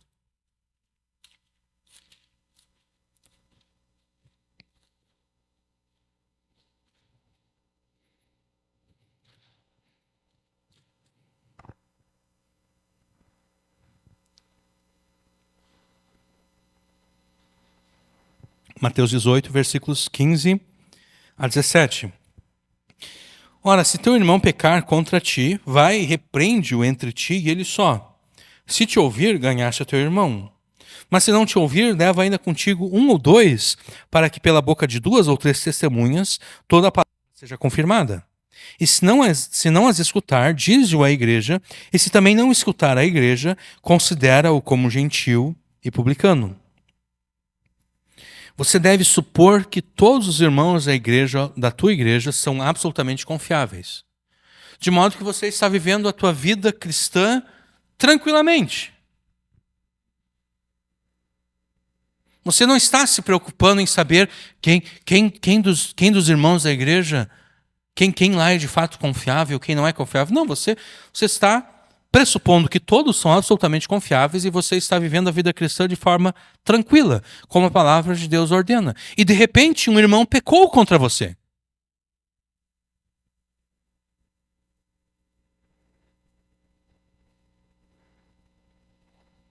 Você obedece a Jesus, né?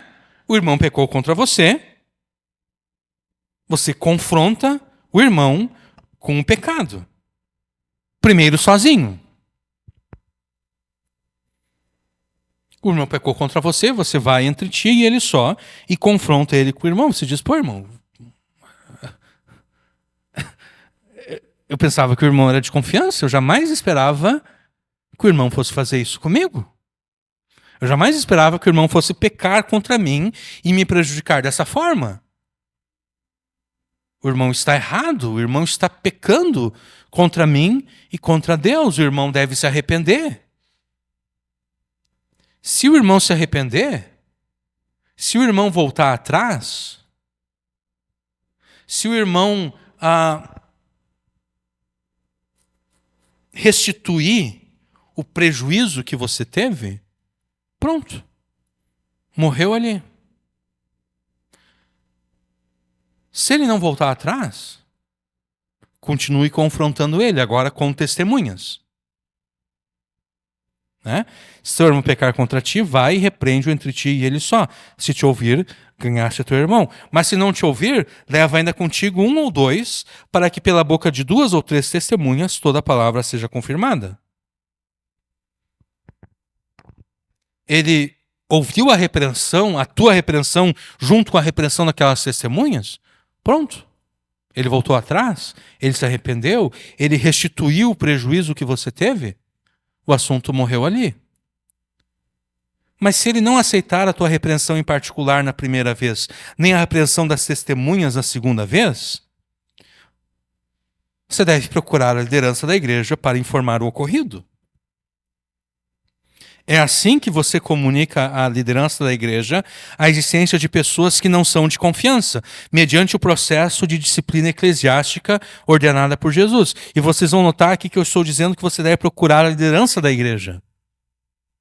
E não levantar a mão no meio do culto e dizer, pastor, eu posso falar uma coisinha? Né? Interromper o pastor no meio do culto, no meio da pregação. Pastor, eu posso dizer uma coisinha? Pode. O irmão fulano de tal pecou contra mim, ele fez isso, e eu repreendi ele em particular, ele não aceitou, eu levei testemunhas, ele também não aceitou, agora eu quero que o pastor faça alguma coisa. Por que isso não deve ser feito? Sabe por quê? Porque quem faz isso pode muito bem estar mentindo. Né? Imagine que alguém faça isso com você. Você está muito bem no culto lá, com os irmãos na igreja, de repente alguém levanta a mão, você diz, eu imagino o que o irmão fulano de tal vai falar. Aí o irmão fulano de tal começa a te acusar de ter cometido algum pecado contra ele. E você estava pensando, pô, mas eu nunca fiz isso contra o irmão, o que ele está falando? Por isso é que não se interrompe o pastor no meio da pregação para dizer, o pastor, o irmão pecou contra mim. Não, tu procura a liderança da igreja, porque daí a liderança da igreja ela vai verificar se a acusação que tu está fazendo corresponde à verdade ou não.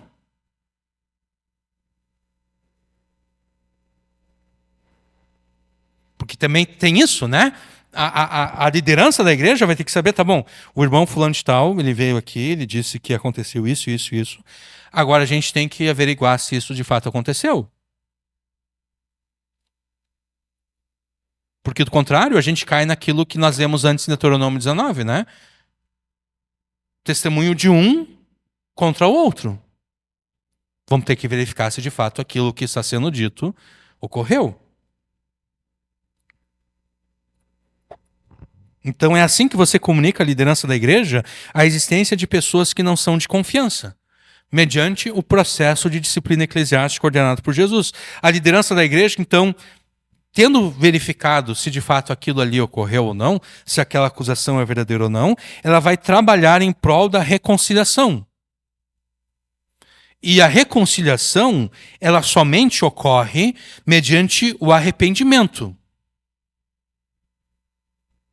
Não existe isso de reconciliar tentando tapar o sol com a peneira. Não existe isso de, não, fulano, quem sabe tu perdoa o irmão fulano de tal. Não. Deve haver arrependimento por parte da pessoa que prejudicou o irmão. Vamos colocar você. Deve haver o arrependimento por parte do irmão que te prejudicou. Digamos que o prejuízo que você sofreu foi um prejuízo de 10 mil reais. O irmão deve restituir o prejuízo que ele causou a você, né? Porque você tem 10 mil reais a menos agora. Quem é que vai cobrir esse prejuízo? É aquele que causou o prejuízo. Então a reconciliação ocorre unicamente mediante o arrependimento que está disposto a restituir o prejuízo que você teve. Talvez o prejuízo não foi financeiro. Talvez o prejuízo tenha sido da tua reputação. Talvez aquele irmão começou a falar mal de você e agora tem várias pessoas pensando que você é uma coisa quando você não é aquilo que elas estão pensando. Bom, o irmão que falou mal de você, ele vai ter que restituir o prejuízo. Ele vai ter que procurar todas as pessoas. Ele vai ter que te levar junto a todas as pessoas para quem ele falou mal de ti. E na tua presença ele vai dizer, olha... Você lembra daquilo que eu falei para ti acerca do irmão aqui? Pois é, eu estava mentindo.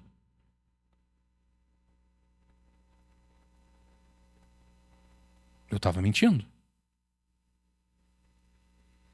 Não ocorrendo isso, não ocorre reconciliação.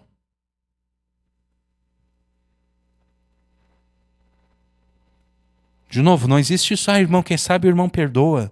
Não. Deus perdoou? A questão é, Deus perdoou? Se o irmão lá não se arrependeu, Deus perdoou ele? Não. Então, se Deus perdoou ele, por que eu tenho que perdoar?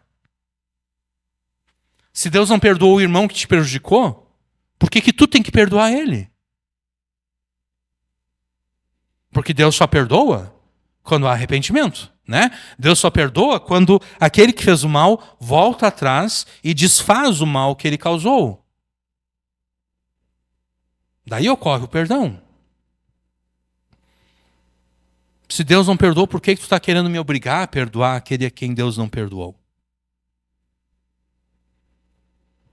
Porque isso ocorre muito nas igrejas. Para tentar evitar o escândalo, se faz isso, se obriga a pessoa que foi prejudicada a perdoar aquele que a prejudicou, sem que aquele que a prejudicou de fato tenha se arrependido, sem que aquele que a prejudicou de fato tenha desfeito todo o mal que ele causou, sem que aquele que prejudicou de fato tenha restituído todo o prejuízo que ele causou. Isso é injustiça aos olhos de Deus. Isso é tapar o sol com a peneira. Deus preferia que ocorresse o escândalo de todo mundo soubesse que, olha só, naquela igreja ali teve alguém que fez isso contra aquela pessoa. Deus prefere isso do que a corrupção que tapa o sol com a peneira. A corrupção que tenta acobertar as coisas.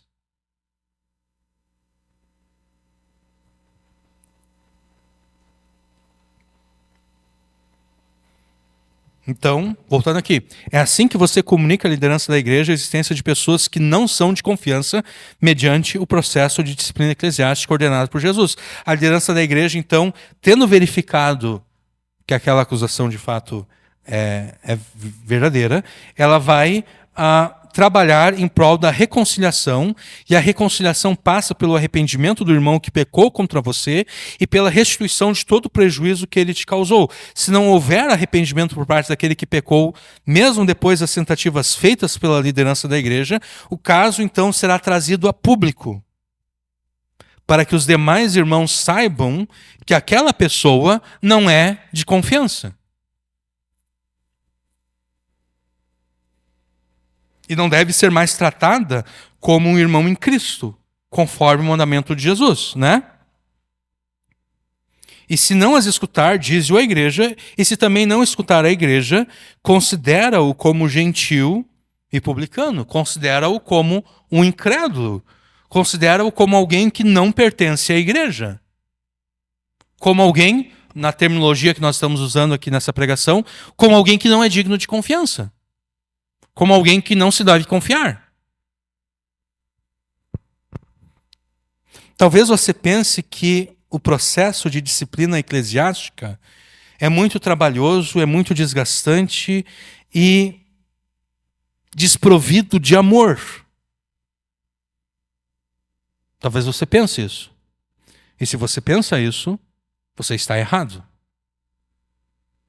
Porque não importa o quão trabalhoso e desgastante esse processo te pareça. Só importa o seguinte: Jesus ordenou.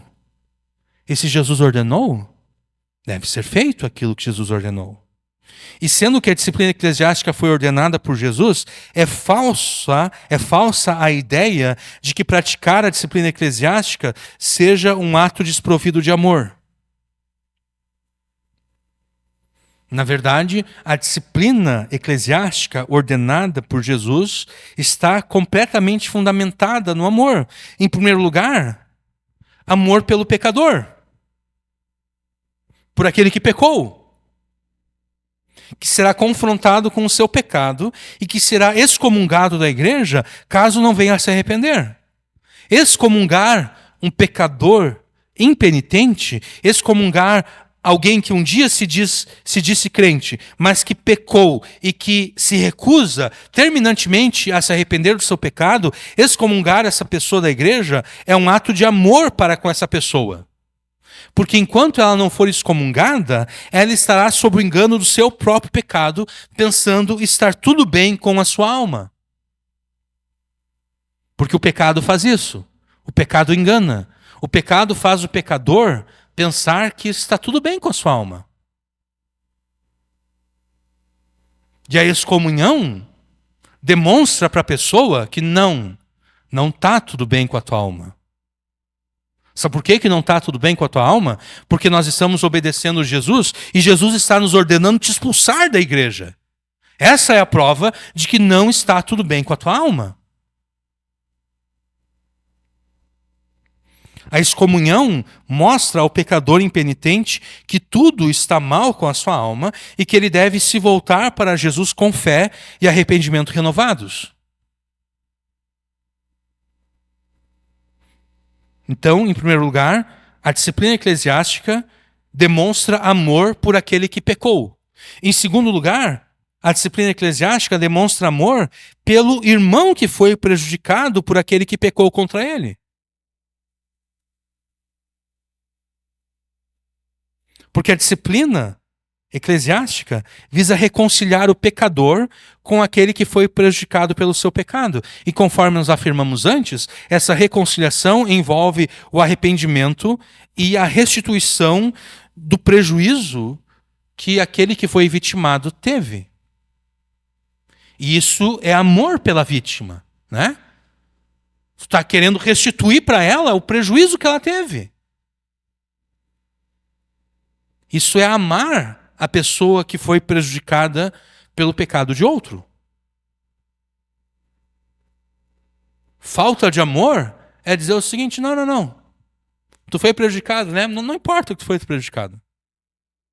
Aguenta aí o teu prejuízo e a gente vai continuar aqui. A gente não está nem aí para o prejuízo que tu teve. A gente não está nem aí que tu foi prejudicado financeiramente ou que o teu bom nome está sendo lançado na lama. A gente não está nem aí para a tua reputação. Entendeu? Fica na tua aí, perdoa o irmão fulano de tal e a gente vai continuar aqui, a gente vai seguir a vida. Isso é ódio para com a pessoa que sofreu, para com a pessoa que foi vítima do pecado do seu irmão.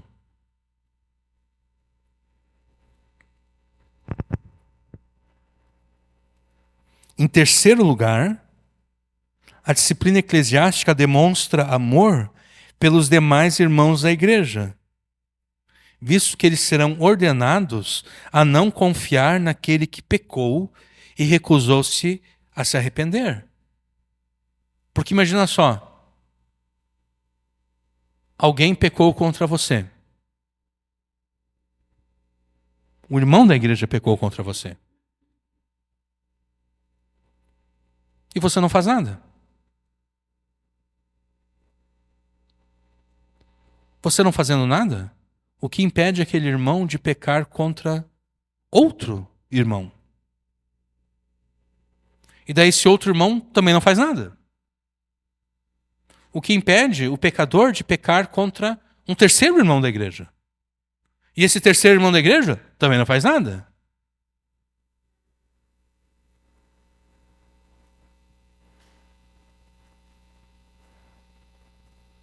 A disciplina eclesiástica impede isso. Né? Porque a disciplina eclesiástica, se no final a pessoa fica irredutível no seu pecado, ela não quer se arrepender do seu pecado, toda a igreja toma conhecimento do que aconteceu e agora todos os crentes são ordenados a se precaver contra aquela pessoa. Não, aquela pessoa lá não é mais irmão em Cristo, aquela pessoa lá não é mais crente, não é mais considerado cristão, ele é um gentil, ele é um publicano, ele é um incrédulo, ele é alguém em quem não se pode confiar. Ele fez tal coisa contra o irmão fulano de tal e ele não se arrependeu, ele não quis voltar atrás. Ele teve várias oportunidades para se arrepender e ele não quis voltar atrás.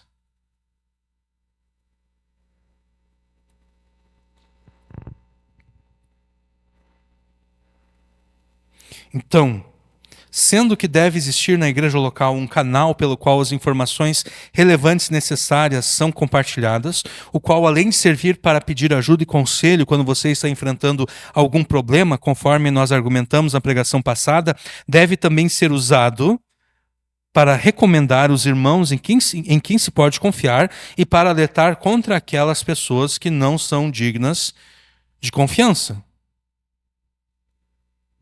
A primeira aplicação é a que acabamos de verificar. Você comunica à liderança da igreja a existência de pessoas que não são de confiança mediante o processo de disciplina eclesiástica ordenada por Jesus. Ou processo de disciplina eclesiástica ordenado por Jesus, porque ordenado aqui diz respeito ao processo. Né?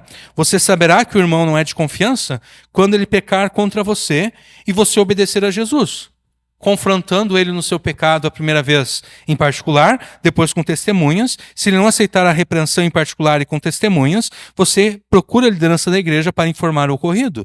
A liderança da igreja então trabalhará em prol da reconciliação, e conforme nós afirmamos antes, a reconciliação passa pelo arrependimento e pela restituição. Se não houver arrependimento por parte daquele que pecou, mesmo depois das tentativas feitas pela liderança da igreja, o caso será trazido a público para que os demais irmãos saibam que aquela pessoa não é mais de confiança e não deve mais ser tratada como um cristão, e sim como um incrédulo.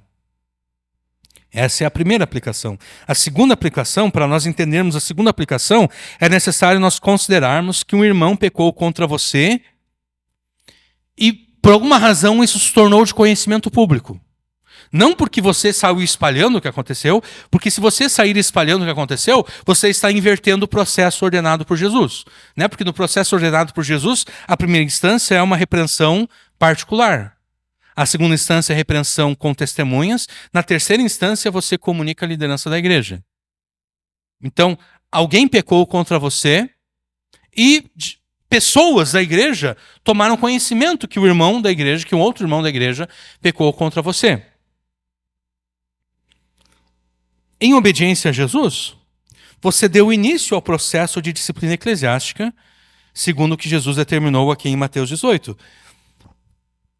E vamos considerar que deu certo. O processo de disciplina eclesiástica deu certo. O irmão voltou atrás. O irmão confessou o pecado, o irmão se arrependeu, o irmão restituiu ao prejuízo que você teve. Deu certo. É tua responsabilidade agora, que houve essa reconciliação, informar a todos aqueles que tomaram conhecimento do caso. Porque se você não fizer isso, eles tomaram conhecimento de que o irmão pecou contra você, mas eles não vão saber que houve reconciliação. Eles não vão saber que ele voltou atrás. Eles não vão saber que ele se arrependeu, que ele restituiu. Então agora cabe a você reunir aqueles que tomaram conhecimento do caso e dizer: olha, o irmão fulano de tal, vocês ficaram sabendo, né, que ele fez isso aqui contra mim. Ele voltou atrás, ele se arrependeu, confessou o pecado, ele restituiu, ou a gente está planejando aqui como ele vai restituir aquilo o prejuízo que ele causou. Então, nós estamos reconciliados, está tudo bem. O irmão fulano de tal, ele é de confiança. Vocês devem renovar a confiança nele, porque ele voltou atrás. Porque, do contrário, vai estar todo mundo na igreja, ou pelo menos alguns da igreja, que tomaram conhecimento sempre com o pé atrás com aquele irmão, porque não sabem que ele voltou atrás, que ele se arrependeu. Isso também é injusto, né? Porque daí ele sempre vai pensar, pô, mas por que as pessoas sempre me tratam assim? Eu não entendo por que as pessoas estão me tratando assim. Bom, elas estão te tratando assim porque elas tomaram conhecimento do teu pecado, mas elas não tomaram conhecimento do teu arrependimento. Então, cabe a você, que foi vítima do pecado daquele irmão, comunicar aos demais irmãos que tomaram conhecimento que houve a reconciliação e que agora ele deve ser novamente considerado como alguém digno de confiança. E a gente pode pensar exatamente no que aconteceu com Paulo, Barnabé e Marcos, porque certamente os colossenses sabiam que Paulo e Barnabé seguiram caminhos ministeriais diferentes exatamente por causa da atitude covarde de Marcos, que levou Paulo e Barnabé a brigar entre si, a discutir entre si, a dividir o ministério.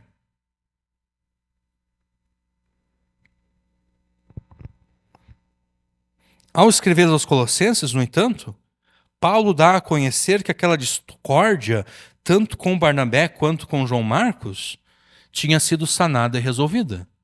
É só eu ou está quente aqui? Não está ninguém com calor? Então é só eu que estou com calor aqui.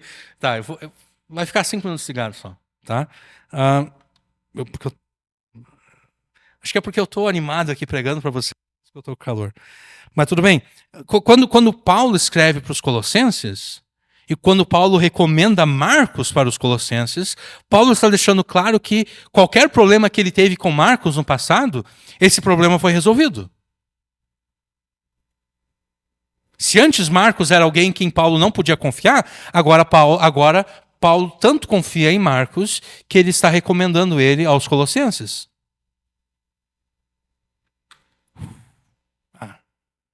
Que bom essa brisa. Então aqui nós temos um caso bíblico que ilustra exatamente isso. Os colossenses tinham tomado conhecimento de que houve uma rixa no passado com Paulo, Barnabé e Marcos, e agora eles estão tomando conhecimento de que aquela rixa chegou ao final. Tudo que aconteceu no passado foi resolvido. Então, de novo, havendo reconciliação entre o irmão que te prejudicou havendo reconciliação entre o irmão que te prejudicou com o seu pecado e você, informe isso à liderança da igreja e a todos os que sabiam do caso, para que o irmão, agora arrependido, seja novamente tido por todos como digno de confiança. Não permita que a tua falta de amor, disfarçada do desejo de não querer se incomodar, ou então da empatia pagã, te impeça de obedecer a Jesus na prática da disciplina eclesiástica. Não permita que a tua falta de amor te impeça de obedecer a Jesus na prática da disciplina eclesiástica, porque é deste modo que a igreja local é alertada contra pessoas do seu meio que não são de confiança.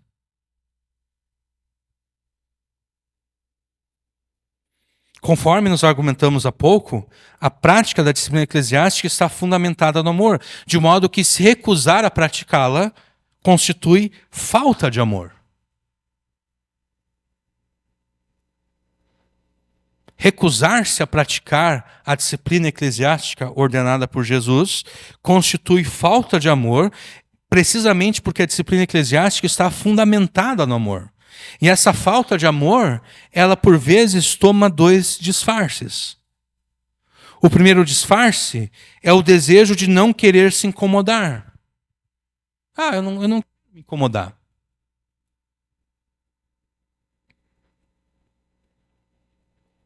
Para que eu vou me incomodar com isso?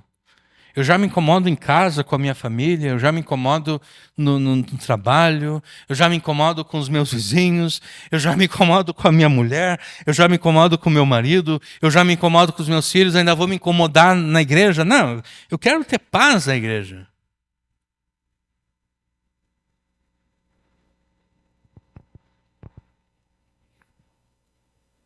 Esse desejo de não querer se incomodar, nada mais é do que um disfarce para a falta de amor. Porque você não está amando quem pecou contra você. Você está dizendo, bom, o irmão fulano de tal pecou, eu não estou nem aí para ele. Não estou nem aí se ele vai se arrepender do pecado ou não. E você está demonstrando falta de amor para com os outros irmãos. Porque você está dizendo, eu não estou nem aí também se ele pecar contra os outros. Eu não estou nem aí se ele causar prejuízo para os outros. Eu não quero me incomodar.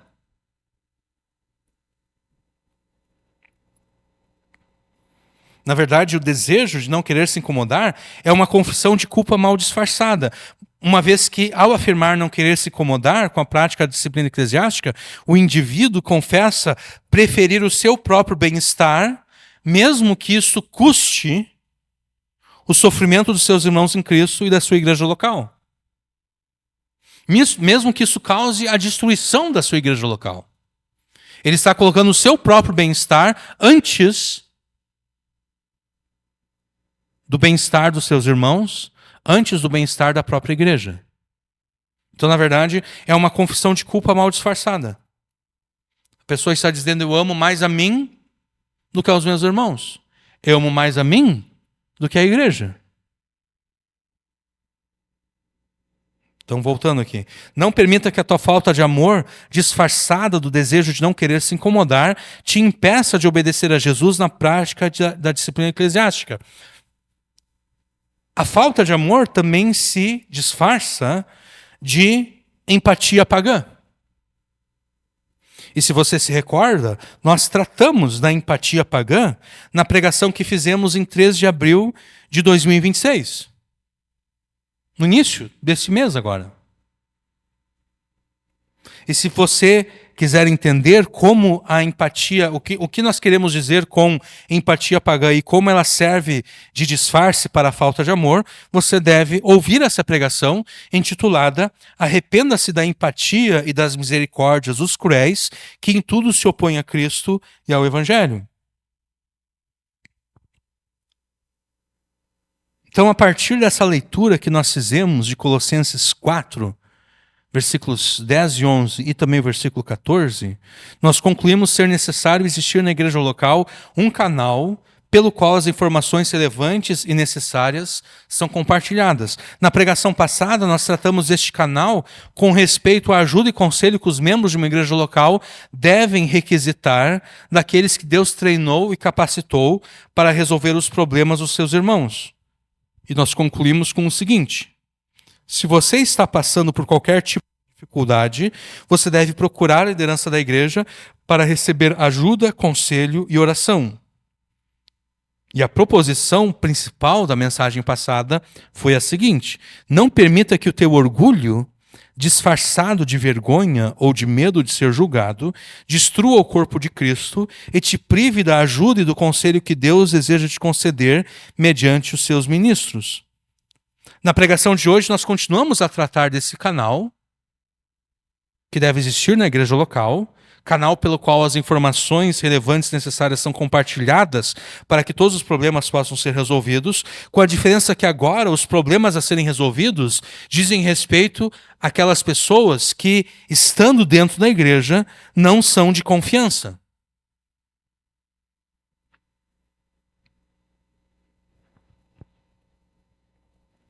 Supondo que todos os irmãos da tua igreja local são absolutamente confiáveis, você descobrirá aqueles que não são mediante a disciplina eclesiástica. Você está vivendo tranquilamente e o irmão peca contra você. Repreende-o. Se ele te ouvir, se ele voltar atrás, se ele se arrepender, se ele restituir o prejuízo, pronto, acabou ali. Ninguém mais precisa saber do que aconteceu. Se ele não te ouvir, repreende-o agora com testemunhas. Se ele ouvir a você as testemunhas, pronto, morreu ali. Ninguém além de vocês tem necessidade de saber do que aconteceu. Não precisa no próximo culto levantar a mão e dizer: pastor, o irmão pecou contra mim, mas a gente já resolveu o assunto. A menos que pessoas tenham tomado conhecimento disso, não precisa informar ninguém. Agora, como nós afirmamos antes, né, se alguém tomou conhecimento, você deve informar que houve a reconciliação. Mas caso contrário, não precisa informar nada.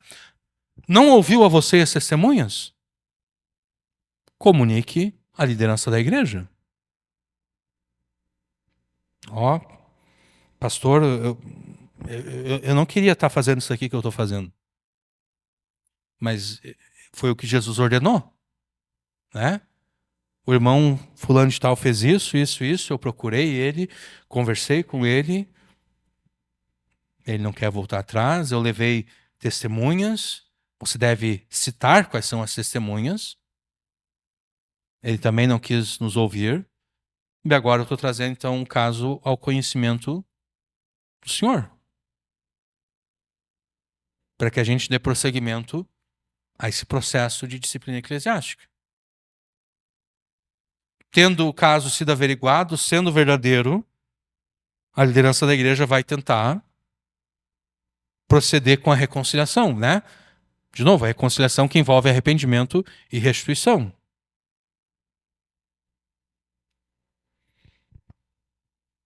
Não havendo reconciliação, por não haver arrependimento e nem restituição, o caso será trazido a público para que todos da igreja saibam: olha, aquela pessoa lá que até agora nós tínhamos como irmão em Cristo, não é mais irmão em Cristo, não deve mais ser considerado por nós como irmão.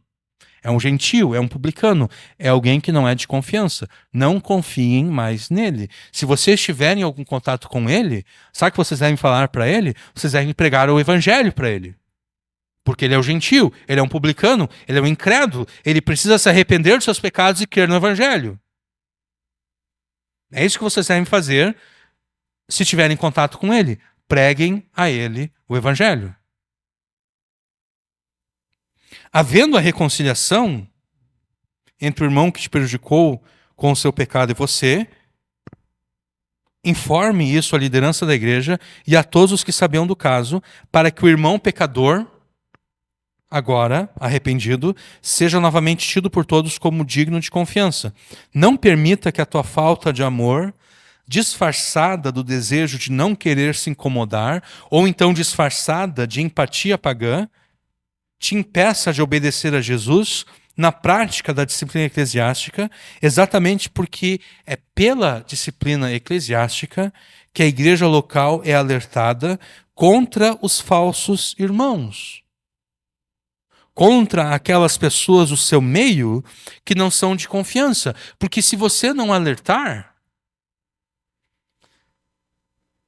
daqui a pouco aquele falso irmão se torna um falso profeta.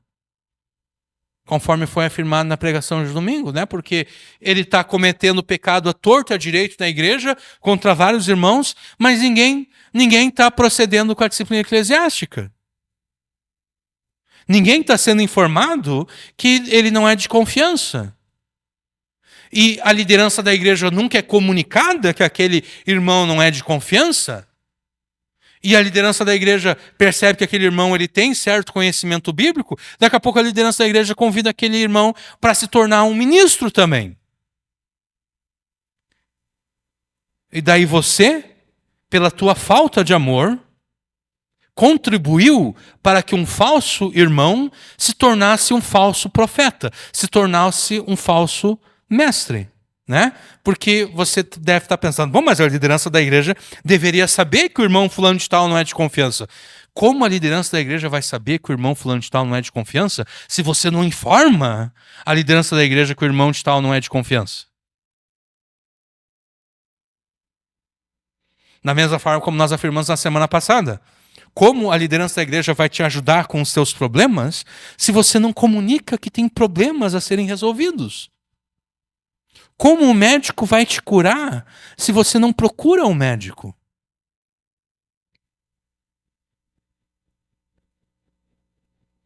A minha mãe está fazendo um tratamento para uma situação ali que ocorreu com ela, e esse tratamento, o remédio que ela está tomando, causa cansaço, fraqueza E ela também estava com enjoo. Então a gente levou ela ontem lá na emergência do hospital da Unimed. Foram uns bons 500 e poucos reais, tudo, né? Mas como é que o médico que está lá na emergência vai ajudar a minha mãe aqui em casa se a minha mãe não se desloca para comunicar para o médico e diz, médico, doutor, eu não estou me sentindo bem? Né? Mesmo que fosse na UPA. Como é que o médico que está de plantão lá na UPA vai te ajudar naquilo que você não está se sentindo bem se você não procura ele?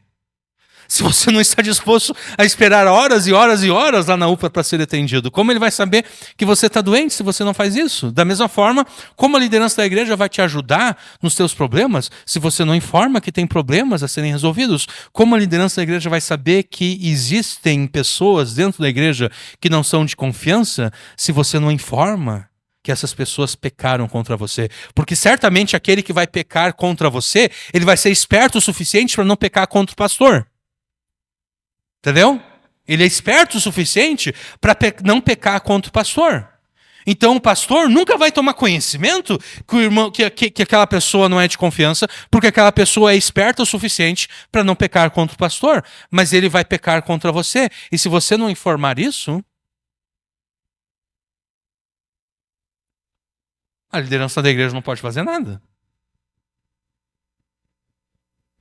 Então, de novo, não permita que a tua falta de amor, disfarçada do desejo de não querer se incomodar, ou então disfarçada de empatia pagã, te impeça de obedecer a Jesus na prática da disciplina eclesiástica, porque é exatamente por meio da disciplina eclesiástica que a igreja local é alertada contra pessoas do seu meio que não são de confiança. Amém.